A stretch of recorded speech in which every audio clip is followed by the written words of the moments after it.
सर्वप्रथम सर्वांना जागतिक महिला दिनाच्या खूप खूप शुभेच्छा। तुझी हिम्मत कशी झाली? माझ्याच घरात येऊन माझ्यावर दादागिरी करत आहेस कोण तू? माझ्या घरात तुझी पाऊल ठेवण्याची लायकी तर आहे का? आपल्या वहिनीचं असं बोलणं ऐकून नेत्राला धक्काच बसला आणि ती विचार करू लागली की नेहमी शांत राहणारी वहिनी आणि मी माहेरी आल्यानंतर ताई ताई करून माझ्या पुढे मागे करणारी वहिनी अचानक कशी बदलली? माझ्या सगळ्या इच्छा आणि माझं सगळं काम पूर्ण करत होती। नेत्रा तिथेच डोक्याला हात लावून बसली तेव्हा तिथे एक गाडी आली। महिमा तिच्या सासू सासऱ्यांचं सामान त्या गाडीत ठेवू लागली आणि हाताला धरून त्या दोघांना बाहेर काढू लागली। नेत्राचे आई वडील आपल्या सुनेला हात जोडत होते। आपल्या आई आणि वडिलांचे एवढं हाल बघून नेत्राच्या डोळ्यातून पाणी आलं। वहिनी, हा काय मूर्खपणा लावला आहे? माझ्या आई वडिलांना तू घरातून का काढत आहेस? नणंदबाई, ह्या प्रश्नाचे उत्तर तुम्हाला देणं मी जरुरीचं समजत नाही। तुम्हाला एवढा त्रास होत आहे तर या दोघांना तुमच्यासोबत का नाही घेऊन जात? तुम्हाला काय वाटत आहे की मी एवढी शिकली सवरलेली एज्युकेटेड मुलगी या म्हाताऱ्याची सेवा करू? आपल्या वहिनीचं बोलणं ऐकल्यानंतर नेत्राने रागात आपल्या वहिनीचा हात पिरगळला तर नेत्राच्या आईने एक जोरदार कानाखाली नेत्राला लावली। आपल्या आईचं हे रूप पाहून नेत्रा पण हैराण झाली। खबरदार, माझ्या सुनेला तू हात लावलास तर तू कोणत्या अधिकाऱ्याने तू आमच्या सुनबाईचा हात पिरगळला? तोपर्यंत तिथं नेत्राचा भाऊ आला। आईला काय झालं आहे? वहिनीने काय जादू केली आहे काय माहित? असं म्हणताच तिला अजून एक कानाखाली तिला पडली। कानाखाली एवढी जोरात होती की तिचं डोकं गरगरत होतं। जा तू या घरातून, तुझ्यामुळे आम्हाला हे दिवस बघायला भेटले आहेत। नेत्राचा भाऊ तिच्या वहिनीला म्हणाला की मी माझ्या आई वडिलांना वृद्धाश्रम मध्ये सोडणार नाही। तर मग महिमा म्हणाली की तुम्ही जर तुमच्या आई वडिलांना वृद्धाश्रम मध्ये सोडलं नाही तर मी हे घर सोडून आताच्या आता माहेरी चालली आहे। नेत्रा विचार करू लागली की असं मी काय केलं आहे त्यामुळे हे आज सगळे मला असे बोलत आहे? तेव्हा तिच्या डोळ्यासमोर तिच्या कर्माचं चलचित्र येऊ लागलं। सूरज, मला आता तुझ्या आईची सेवा होत नाही। मी आता कंटाळली आहे। घरातलं काम अजून आणि वरून तुझ्या आईची देखभाल। मला तर साडी नाही पाहिजे, कोणतं पण महागडं गिफ्ट नाही पाहिजे। बस मला तुझ्या आईपासून मुक्ती दे। तुझ्या आईला वृद्धाश्रममध्ये सोडून ये। माझी जवळची मैत्री सुधा तिच्या सासूला गेल्या आठवड्यातच आश्रम मध्ये सोडून आली आहे। आता माझी मैत्रीण खूप आरामात घरात राहते, नाहीतर तिच्या सासूने तिचं जीवन मुश्किल करून टाकलं होतं। आपल्या बायकोचं नेत्राचं असं बोलणं ऐकल्यानंतर सूरजला असं वाटत होतं की तो स्वप्न पाहत आहे। नेत्रा वारंवार बोलत होती। नेत्रा सूरजला म्हणाली की तू सकाळी ऑफिसला जातो आणि संध्याकाळी येतोस। लेकरं त्यांचा अभ्यास आणि ते खेळातच व्यस्त असतात। मी आता बिगर सासूबाईचं जीवन जगण्याचा विचार करत आहे। नेत्रा, तू हे काय बोलत आहेस? तुझं डोकं तर बिघडलं नाही ना? मी माझ्या आईला वृद्धाश्रम मध्ये कसं सोडू, जिने मला जन्म दिला, जिने लहानपणापासून माझ्या सगळ्या इच्छा पूर्ण केल्या। माझ्या वडिलांशिवाय माझ्या आईने मला एवढे शिक्षण दिलं। एवढंच नाही तर माझ्यासाठी आईने तिचं खाणं पिणं, तिची हौस सगळं त्याग करून टाकलं। तिने दुसऱ्यांच्या घरी जाऊन धुणी भांडी करून मला घडवलं आहे, त्यामुळे आज मी या पदावर आहे। जर आई नसती तर मी आज कुठेतरी गाड्या पुसत असतो, नाहीतर बूट पॉलिश करत रस्त्याच्या कडेला बसलो असतो। बाबा तर मी जन्माच्या 3 वर्षानंतर मरण पावले। आईने मला आई आणि वडील या दोन्हीचं प्रेम दिलं। मी माझ्या आईच्या प्रेमाला कसा विसरू? हे बघ नेत्रा, तुला काय करायचं असेल ते तू कर, परंतु मी माझ्या आईला वृद्धाश्रम सोडायच्या गोष्टीवर मी तुझी साथ देणार नाही आणि कधी सुद्धा देणार नाही। सूरजने स्पष्ट शब्दात नेत्राला सांगितलं। मग सूरज, तू पण माझ्याकडून कोणतीच अपेक्षा ठेवू नको की मी तुझ्या आईचं स्वतः काम करेल। तुझ्या आईला सांग की त्यांचं काम त्यांनीच करा। मी काय त्यांची मोलकरी नाही जे त्यांच्या पुढे मागे पुढे करत बसू। एवढं बोलून नेत्रा तेथून निघून गेली।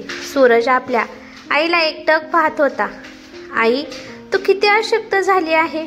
सुनबाईच्या बोलण्यामुळे त्यांना सदमा लागला होता आणि त्या गुमसूम बसू लागल्या.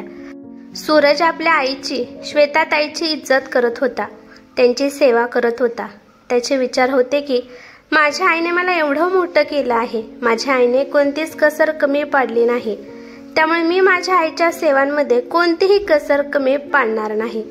पण नेत्राला कोण समजवणार की ती हे चुकीचं करत आहे. मी माझ्या आईला वृद्धाश्रममध्ये कसं सोडू. त्याला त्याच्या आईचे जीवन डोळ्यासमोर येऊ लागलं. श्वेताताईंचा विवाह शामराव सोबत कमी वयात झाला होता. घरात सासू सासरे, दीर नणंद होते. श्वेताताई सगळ्यांचं काम करत होत्या. लग्नाला 5 वर्ष झाले तरी त्यांना मूल बाळ नव्हतं. डॉक्टर म्हणाले की श्वेताताई बाळाला जन्म देऊ शकत नाहीत, कारण का त्या खूपच अशक्त आहेत. त्यांचं लहान वयात लग्न झालं आहे. बाळाला जन्म देण्यासाठी त्यांचे शरीर त्यांना साथ देत नाही. तरी पण श्वेताताईने डॉक्टरांना विनंती केली आणि सगळा इलाज केला. श्वेताताईने सगळं देव पालथं घातलं. तेव्हा जाऊन त्यांना खुशखबरी मिळाली की त्या आई होणार आहेत. ही खबर लागताच त्यांच्या घरातील सगळे खुश झाले. शामरावांनी आपल्या बायकोची 9 महिने खूप काळजी घेतली आणि एक दिवस सूरज झाल्यानंतर घरात आनंदीचं वातावरण होतं. आई वडील, आजी आजोबा सगळ्यांचा लाडका होता सूरज. परंतु हा आनंद जास्त दिवस टिकला नाही. सूरजचे वडील एका ॲक्सिडेंटमध्ये गेले. त्यानंतर कसं तरी श्वेताताईने त्यांनी सासू सासऱ्यांना सांभाळलं.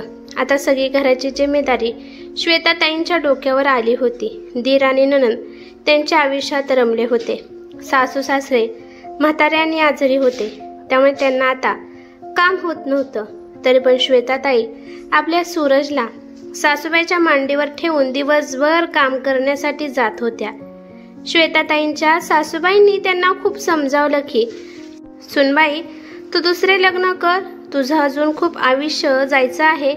आम्ही सासू सासरे कधी ना कधी तुला सोडून जाणारच आहे. तुझ्या बारक्या लेकराला बापाचं छत्र मिळेल आणि आमची पण सगळ्यांची चिंता मिटेल. श्वेताताई म्हणाल्या की मी दुसरं लग्न करणार नाही. मी दुसरं लग्न केल्यावर तो माणूस माझ्या बाळाला बापाचं प्रेम देईल का नाही माहीत. त्या घरात माझ्या बाळाला सदैव सावत्रपणाची वागणूक दिली जाईल. माझ्या बाळासाठी मला कुणाची गरज नाही. मी माझ्या बाळासाठी एकटी समर्थ आहे. मी स्वतः त्याला मोठं करेन. मी माझ्या बाळाला आई आणि बाबा दोघांचं प्रेम देणार. नेहमी माझ्या मुलाच्या पाठीशी खंबीरपणे उभे राहीन. मी त्याला खूप छान संस्कार देईल. आपल्या सासू सासऱ्यांचं म्हणणं श्वेताताई समजून घेण्याच्या मनस्थितीत नव्हत्या. काळानुसार सासू सासरे सुद्धा हे जग सोडून गेले. काळानुसार सूरज पण आता मोठा होऊ लागला होता. श्वेताताई काही घरी जाऊन धुणी भांडी करत होत्या. सूरज आई घरी आल्यावर आईला सुद्धा काम करू लागत होता आणि असंच माय लेकराचं जीवन चालू होतं. बोलायला फक्त त्या खुश होत्या, परंतु एकटेपणा आतून त्यांना त्रास देत होता. शेवटी सूरजला शिकून बँकेमध्ये मॅनेजर पदावर त्याला नोकरी मिळाली. त्याला काम लागल्यानंतर त्याने आपल्या आईचं काम बंद केलं.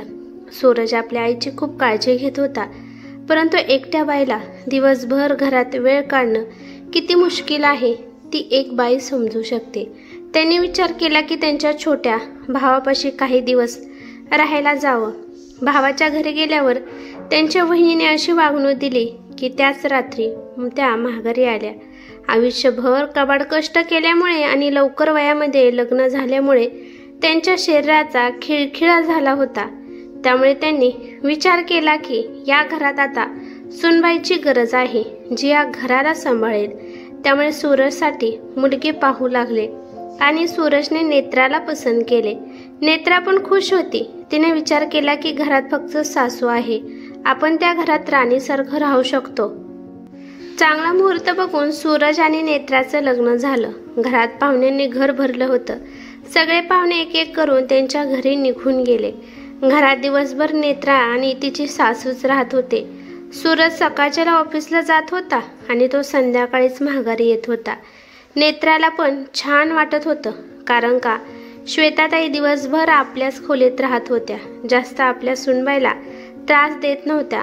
काळानुसार नेत्राला 2 मुले झाली आणि नंतर नेत्राचं काम वाढलं. श्वेताताई दिवसभर आपल्या नाती नातवाला खेळवत होत्या आणि तोपर्यंत नेत्रा घरातील कपडे धुणे, भांडी, फरशी एवढे काम करत होती. सगळ्यांची जरूरत बघून मूल करून ठेवण्याची ऐपत त्यांची नव्हती.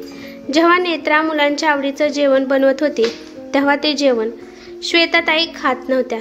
कारण का ते जास्त मसाले आणि तेलकट असल्यामुळे त्यांनी खाल्ले की त्यांची तब्येत बिघडत होती. त्यामुळे त्यांच्यासाठी दुसरं काहीतरी बनवायला लागत होतं आणि हेच हळूहळू नेत्राला ओझं वाटे लागलंय.